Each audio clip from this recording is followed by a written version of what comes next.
The stars looked different from the bridge of a Keith warship. Ben Torres pressed his face against the viewing window and watched the strange purple glow of distant suns.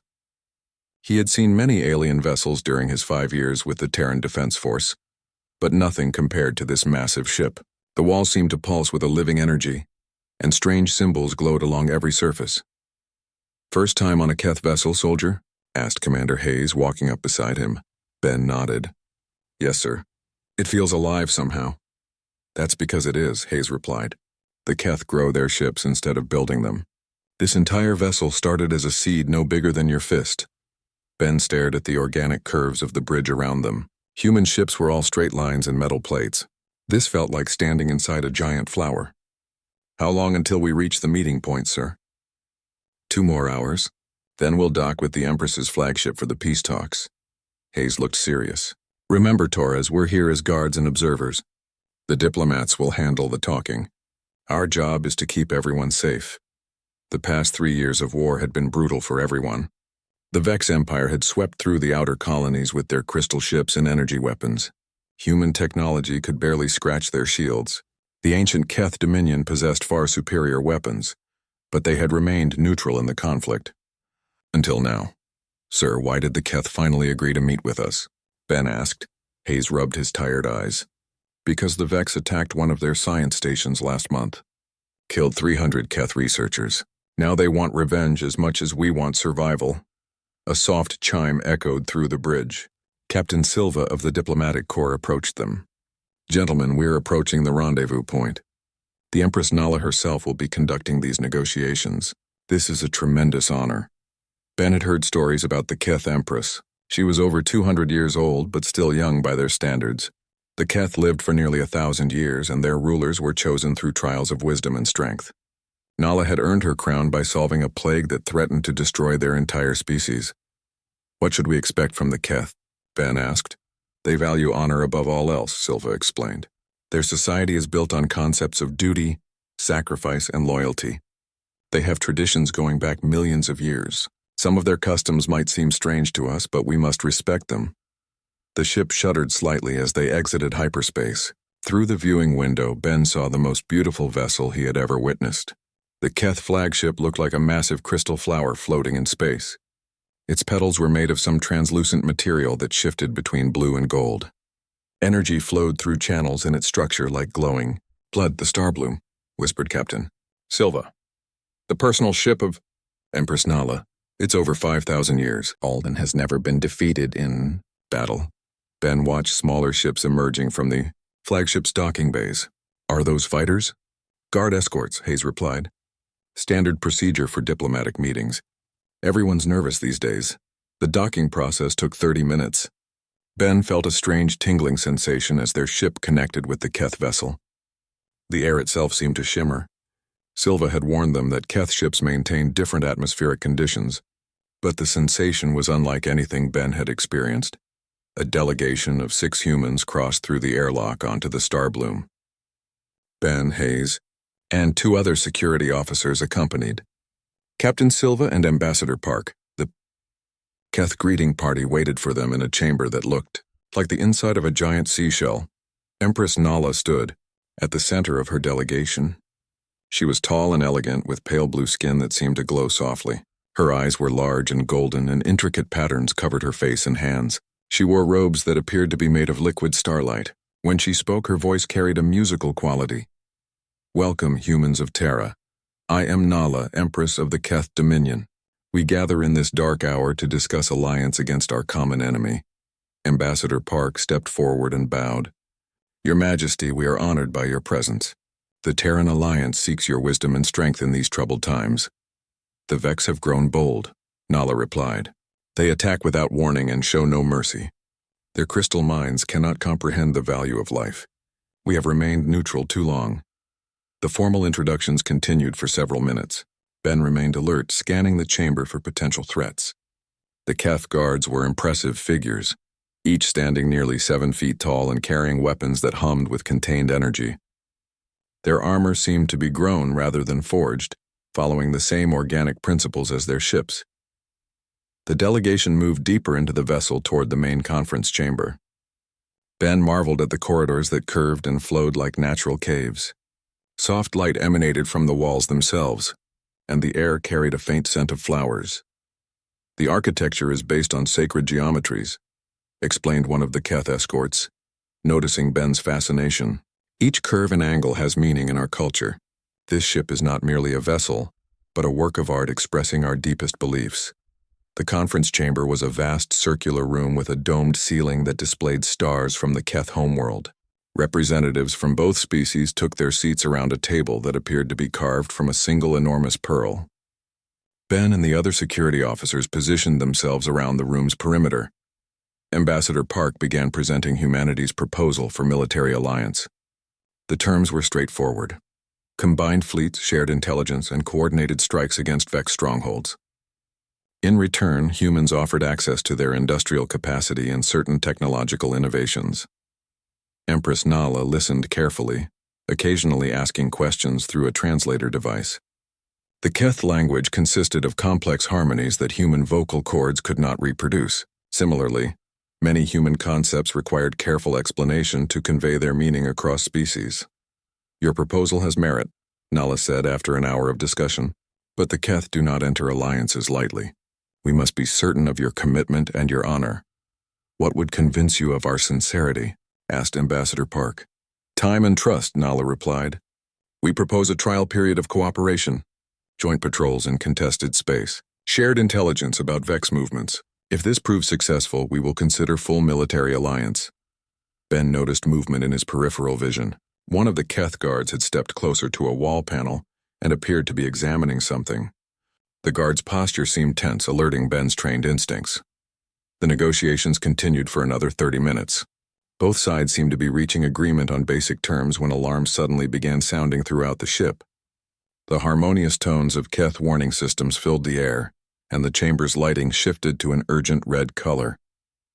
A Keth officer rushed into the chamber and spoke rapidly in their musical language. Empress Nala's expression became grave. She turned to the human delegation. "Vex ships have been detected approaching our position, 3 assault cruisers under stealth approach. They intend to disrupt these negotiations." Commander Hayes immediately activated his communication device. "Torres Mitchell, secure the ambassador and Captain Silva. Standard protection formation." Ben moved quickly toward the human diplomats, but something caught his attention. The wall panel that had concerned him earlier was now glowing with an ominous light. The Keth guard who had been examining it was nowhere to be seen. "Commander," Ben called out, "I think we have infiltrators aboard." His words were confirmed by the sudden appearance of energy weapons fire from concealed positions around the chamber. Vex soldiers materialized as their stealth systems failed, their crystalline armor reflecting the room's emergency lighting. They had somehow penetrated the ship's defenses and hidden themselves during the negotiations. The chamber erupted into chaos. Keth guards returned fire with their energy weapons while human security officers drew their plasma rifles. The Vex attackers moved with inhuman speed and precision, their crystal-based technology allowing them to phase in and out of visibility. Ben saw a Vex soldier taking aim at Ambassador Park and quickly moved to intercept. His plasma rifle discharged 3 rapid bursts, but the enemy's shields absorbed the impact. The Vex warrior turned toward him, raising a weapon that crackled with deadly energy. From across the chamber, Ben heard Empress Nala shouting orders to her guards. She stood near the center of the room, directing the defense despite the danger around her. Her calm authority was impressive, but it also made her a target. A new group of Vex soldiers appeared behind the Empress's position. Their leader carried a massive energy cannon that began charging with a sound like breaking glass. The weapon was aimed directly at Nala, and Ben realized it would fire within seconds. Time seemed to slow as Ben processed the situation. The Empress was too far away for any of her guards to intercept the shot. Commander Hayes was engaged with 2 Vex soldiers near the chamber entrance. The other human security officers were pinned down by enemy fire. Ben made his decision without conscious thought. He sprinted across the chamber, pushing past falling debris and energy blasts. The Vex cannon reached full charge just as he reached the Empress's position. "Down," he shouted, tackling Nala to the floor just as the energy weapon discharged. The blast was meant for the Empress, but it struck Ben instead. The energy tore through his body armor and burned deep into his chest and left arm. Pain beyond description flooded his nervous system as the Vex weapon's power coursed through him. He felt his strength draining away as his body went into shock. Empress Nala stared at him in horror as he collapsed beside her. "Why?" she whispered in accented English. "Why did you?" Ben tried to speak but found his voice failing. Around them, the battle continued as Keth and human forces drove back the Vex infiltrators. He could hear Commander Hayes calling for medical assistance, but everything sounded distant and fading. The Empress cradled Ben's head as Keith medics rushed toward them. Her golden eyes were wide with an emotion he couldn't identify. "You took the blow meant for me," she said softly. "A human saved the life of a Keth Empress." "Had to," Ben managed to whisper. "Right thing to do." Nala's expression became even more intense. She spoke rapidly in her own language to the approaching medics, then looked back at Ben. "You do not understand what you have done, brave human. By your sacrifice, you have invoked ancient laws that will change everything between our peoples." The medics surrounded Ben with strange organic devices that began scanning his injuries. Their technology was far beyond human medical science, but even they seemed concerned by the extent of his wounds. The Vex energy weapon had damaged not just his body, but his cellular structure itself. "Will he live?" Empress Nala asked in her own language. The lead medic responded with careful words that Ben couldn't understand. The Empress's face grew pale. "We must take him to our medical bay immediately," she declared. "Use every resource available. This human's life is now precious beyond measure to all Keth." As they prepared to move him, Ben tried to understand what was happening. Through his pain and weakness, he could see that the battle was ending. The Vex infiltrators had been eliminated or driven off, but their mission to disrupt the peace talks had clearly failed. "Empress," he whispered as they lifted him onto a medical transport. The Alliance. "Will our peoples still—" "The Alliance is no longer a question for negotiation," Nala replied firmly. "By your actions today, you have created bonds that cannot be broken. Rest now, brave soldier. When you wake, the galaxy will be different because of your courage." As Ben lost consciousness, he heard the Empress speaking to her advisors in urgent tones. Even through the translation barriers, he could sense that something profound had occurred. Something that went far beyond the simple act of saving someone's life. The medical bay of the Starbloom was unlike anything in human experience. Living walls pulsed with healing energy, while organic machines worked to repair Ben's damaged body. The Keth had medical technology that could regrow lost limbs and heal injuries that would be fatal to humans. But even their advanced science was challenged by the unique nature of Vex energy weapons. As Ben drifted in and out of consciousness over the following hours, he became aware that Empress Nala remained constantly at his bedside. She spoke with doctors, consulted ancient texts, and made what appeared to be important decisions. Several times he heard her using terms that the translation systems could not convert. When Ben finally regained full consciousness 3 days later, he found himself in a private chamber aboard the Keth flagship. His body was wrapped in some kind of biosynthetic material that felt warm and alive against his skin. The pain had mostly faded, replaced by a strange tingling sensation that suggested rapid healing. Empress Nala sat in a chair beside his bed, wearing simpler robes than before. She appeared to have been maintaining a vigil over his recovery. "How do you feel, Soldier Ben Torres?" she asked. "Better than I expected," he replied honestly. "Your doctors are amazing. I thought I was going to die." "You nearly did," Nala confirmed. "Vex energy weapons are designed to disrupt life force itself. By all normal expectations, you should not have survived. But humans, it seems, are more resilient than we knew." Ben tried to sit up and found that his strength was gradually returning. "What happened to the others? Is everyone safe? Your delegation suffered no casualties besides yourself." "The Vex infiltrators were eliminated. The attack failed completely." Nala paused. "But your actions have created consequences that extend far beyond this single incident." "I don't understand." Empress Nala stood and moved to the chamber's viewing window. The stars outside seemed to reflect in her golden eyes. "In Keth culture, there exists an ancient law called Velmor. It is perhaps the most sacred of all our traditions. What does it mean?" "Life debt," she replied simply. "When someone saves the life of another at great personal cost, a debt is created that must be repaid. When someone saves the life of our Empress, the entire Keth species becomes bound by this debt." Ben felt a chill of understanding.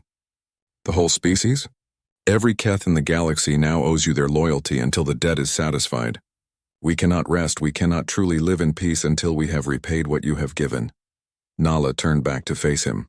Do you begin to understand the magnitude of what has occurred? But I just did what anyone would do.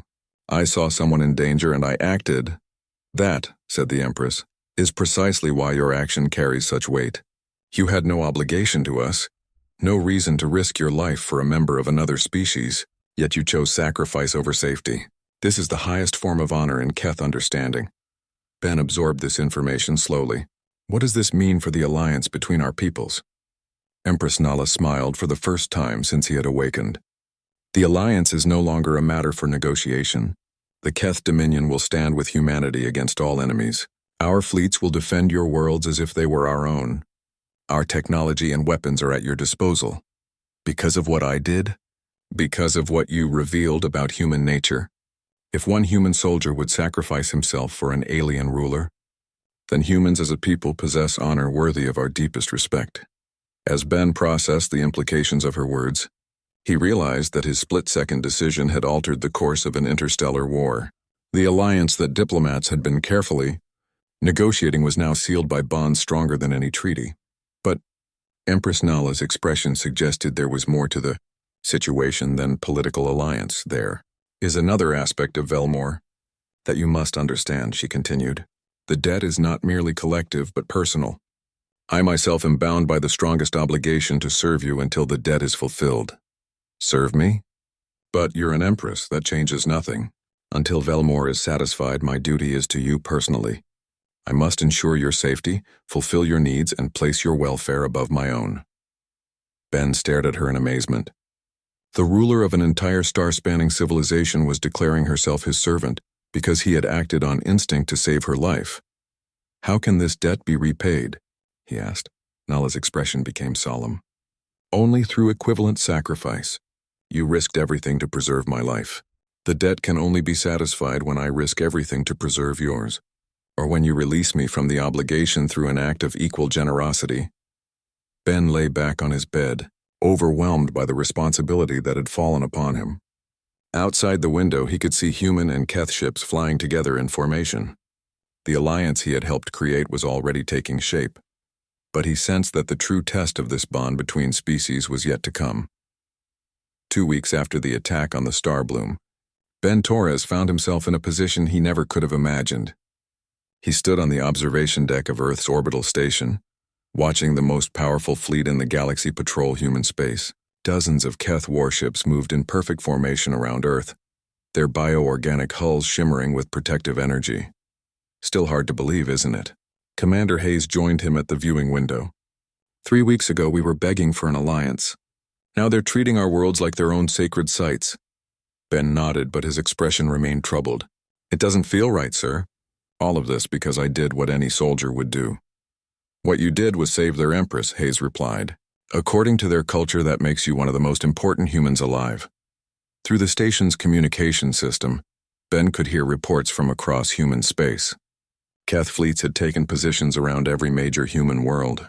Vex raids that had terrorized colonies for months were being crushed within hours of detection.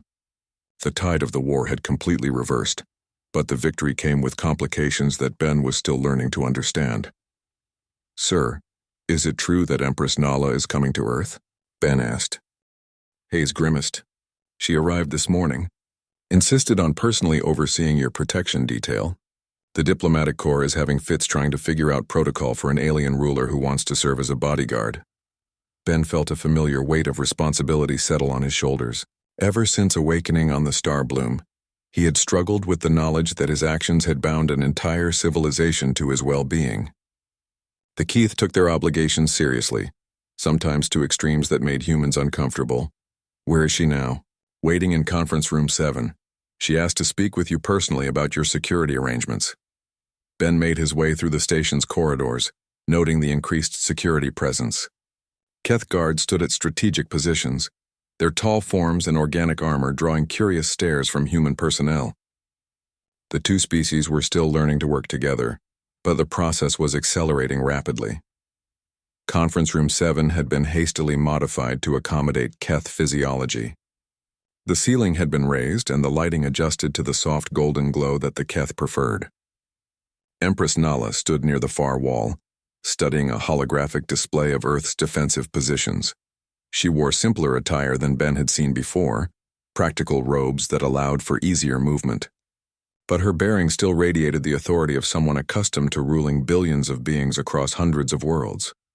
"Your Majesty," Ben said, offering a respectful bow as he entered. Nala turned to face him, and her golden eyes showed relief at his arrival. "Ben Torres, I am pleased to see you moving freely. Your recovery has been remarkable. Your doctors deserve the credit for that. I understand you wanted to discuss security matters?" "Indeed." Nala gestured to the holographic display. "The Vex have altered their strategy since our alliance was formed. They no longer attack human worlds directly, knowing our fleets will respond. Instead, they are planning something larger." Ben studied the tactical information floating in the air between them.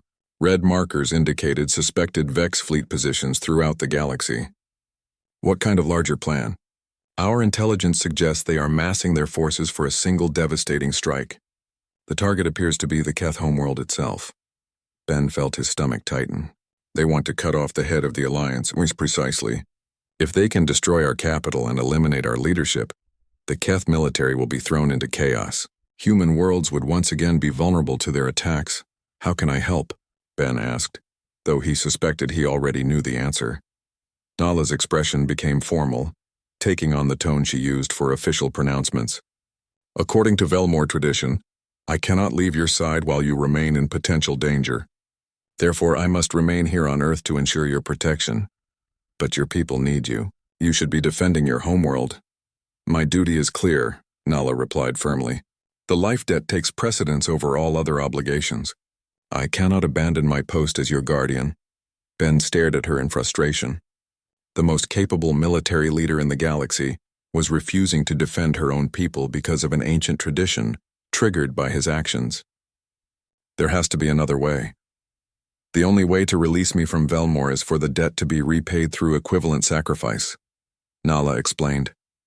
"You risked your life to save mine. Until I can risk my life to save yours, or until you perform an act of equal generosity toward my people, I remain bound to serve you." "What would count as equivalent generosity?" Nala paused, considering her words carefully. "Saving the Keth species as I saved your life. But such an opportunity is unlikely to arise, and I would not wish for you to seek danger unnecessarily." Ben turned away from the holographic display, his mind racing. The situation was becoming impossible. The Keth homeworld faced destruction while their empress remained trapped by obligation. Meanwhile, Ben felt increasingly burdened by responsibilities he never wanted. "Your Majesty, what if I ordered you to return to your people?" "You cannot order me to abandon my duty," Nala replied gently. "Velmore is not a contract that can be broken by simple words. It is a sacred bond that exists beyond conscious choice."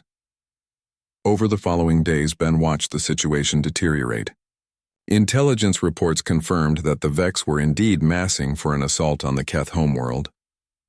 Their largest fleets were converging from across the galaxy, bringing weapons of unprecedented destructive power. The Keth military prepared for the attack, but their forces were scattered across human space in defensive positions. Empress Nala remained on Earth, coordinating the defense from a distance while maintaining her protective vigil over Ben. Ben found the situation increasingly unbearable. He had saved one life and inadvertently put billions more at risk. The weight of responsibility grew heavier each day as reports arrived of Vex movements and Keth preparations for what might be their final battle. One evening, as Ben stood in his quarters reviewing tactical reports, an idea began forming in his mind. It was dangerous and possibly suicidal, but it might be the only way to free Nala from her obligations and save the Keth homeworld. He accessed the station's communication system and sent a message to Commander Hayes requesting immediate transport to the fleet staging area. Then he sent a second message to Captain Silva, asking for detailed intelligence on Vex fleet movements and weapon capabilities. What Ben learned from the intelligence reports confirmed his worst fears. The Vex had assembled a superweapon capable of cracking planetary crusts. They intended to destroy the Keth homeworld completely, making it uninhabitable for millions of years. But the weapon had a weakness. It required enormous amounts of energy to function, drawing power from multiple ships through focused energy beams. If those beams could be disrupted at the moment of firing, the resulting feedback could destroy the entire Vex fleet. Ben studied the tactical data late into the night. A single ship, properly positioned and equipped with a destabilizing reactor, could create the necessary disruption. The pilot would have only seconds to escape before the explosion consumed everything within a massive radius. It was exactly the kind of impossible mission that Ben had trained for as a Special Forces soldier. But more importantly, it was the equivalent sacrifice that could release Empress Nala from her life debt. The next morning, Ben made his preparations carefully. He submitted a formal request for a single-pilot assault craft equipped with an experimental reactor designed for maximum energy output. He justified the request as a reconnaissance mission to gather intelligence on Vex positions. Commander Hayes approved the request without suspicion. Earth's military leaders were eager to contribute to the defense of their new allies, and solo reconnaissance missions were common in wartime. Ben spent the afternoon running final checks on his equipment and reviewing his flight plan. The journey to the Keth homeworld would take 18 hours through hyperspace. If his calculations were correct, he would arrive just as the Vex superweapon reached full charge. As he prepared to depart, Empress Nala appeared in the hangar bay. Her expression showed immediate concern as she observed his preparations. "Where are you going, Ben Torres?" she asked. "Reconnaissance mission," Ben replied, trying to keep his voice casual. "Just gathering intelligence on enemy movements." Nala's golden eyes studied him carefully.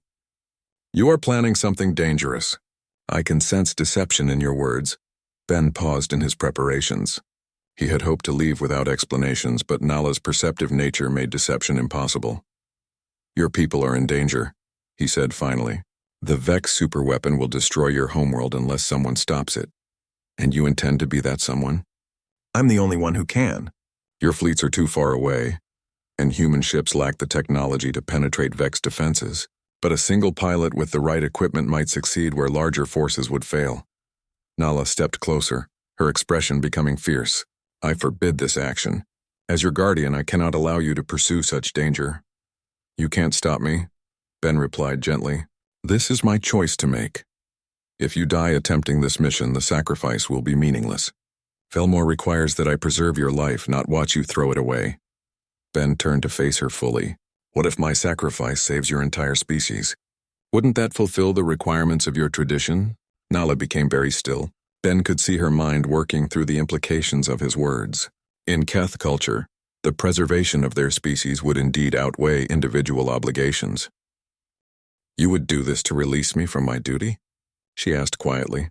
"I would do this because it's the right thing to do," Ben corrected, just like before. "But if it also frees you to defend your people properly, then it serves multiple purposes." Empress Nala was silent for a long moment. When she spoke again, her voice carried the weight of profound emotion. "You truly are remarkable, Ben Torres, to sacrifice yourself not for glory or reward, but simply because you believe it is right. Will you let me go?" "I cannot stop you," she admitted, "but I can ensure you have the best possible chance of survival." Nala activated a communication device and spoke rapidly in her own language. Within minutes, Keth technicians arrived in the hangar bay carrying advanced equipment that Ben had never seen before. "Personal shields," Nala explained as they began installing the devices on his craft. "Emergency stasis pods. Enhanced life support systems. If anyone can survive what you are planning, these will give you the best chance." Ben watched the technicians work with practiced efficiency.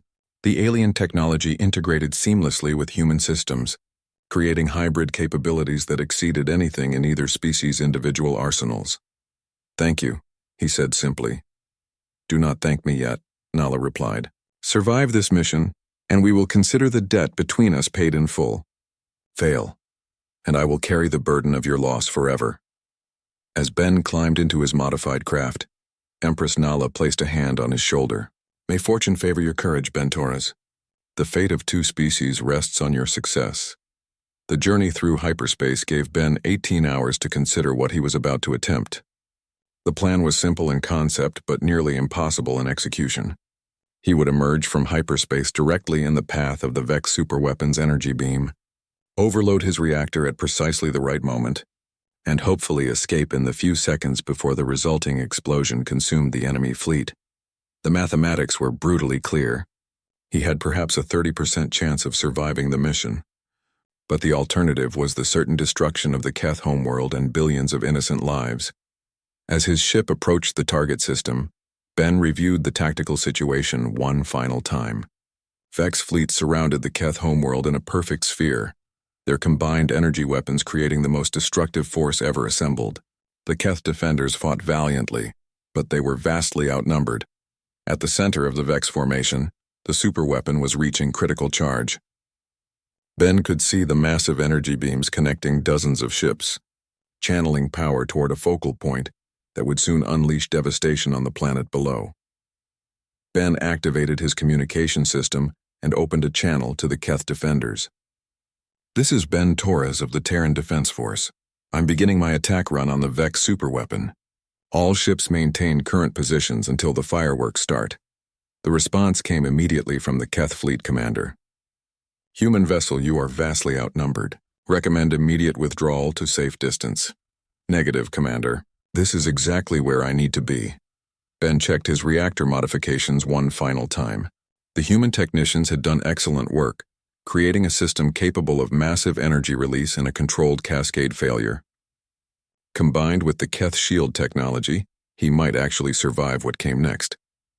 The Vex detected his approach and turned defensive weapons toward his small craft.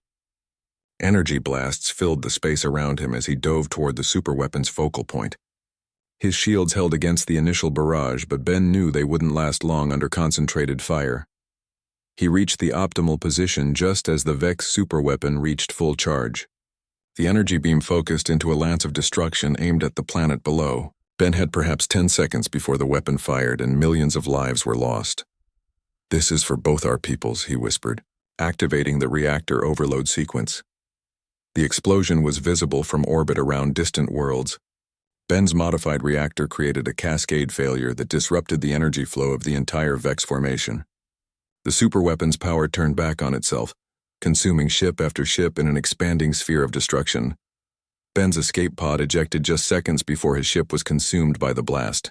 The Keth shields held long enough to carry him clear of the immediate destruction, but the shockwave sent him tumbling through space toward the planet below. The last thing Ben saw before losing consciousness was the sight of the Vex fleet burning around him. The superweapon was destroyed, the enemy armada was crippled, and the Keth homeworld was safe. When Ben awoke 3 days later, he found himself in a medical facility on the Keth homeworld. The room was filled with the soft golden light that the species preferred, and he could hear the musical sounds of their language in the corridors outside. Empress Nala sat beside his bed, wearing the formal robes of her office. But her expression was one of profound relief rather than imperial dignity. "How do you feel?" she asked. "Like I was hit by an exploding star." Ben replied honestly, "But alive, which is better than I expected." "Your action saved our world and our species," Nala said formally. "The Valmore between us is now complete.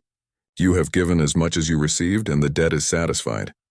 Ben nodded, feeling a weight lift from his shoulders that he hadn't fully realized he was carrying. "What happens now?" "Now we build the future together," Nala replied, her formal tone giving way to genuine warmth. "The war with the Vex is ending.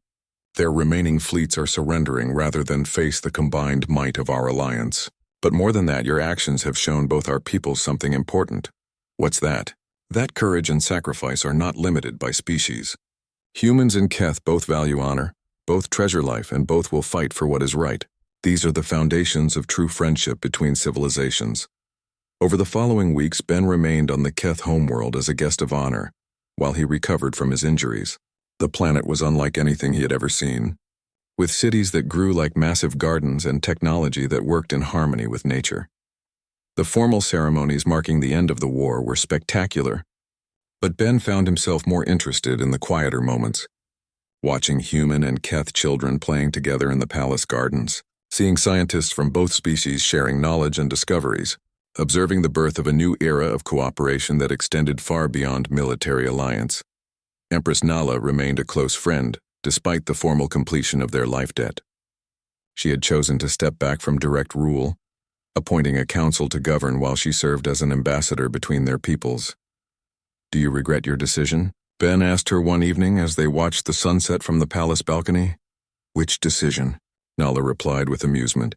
Giving up absolute power to build bridges between species. Nala considered the question seriously. Power is only valuable if it serves a worthy purpose. Building friendship between our peoples is more important than maintaining traditional authority. Ben looked out over the city below, where humans and Keth worked side by side in projects that would have been impossible for either species alone. I never expected that saving one life would change so much. That is the nature of true courage, Nala replied. It creates ripples that extend far beyond the original action. Your moment of bravery has given both our species a future we could never have achieved alone. As Ben prepared to return to Earth the following week, he reflected on the journey that had brought him here. A simple act of protecting someone in danger had grown into something that reshaped the galaxy. The war was over. Two civilizations had become true allies, and the future held possibilities that neither species could have imagined alone.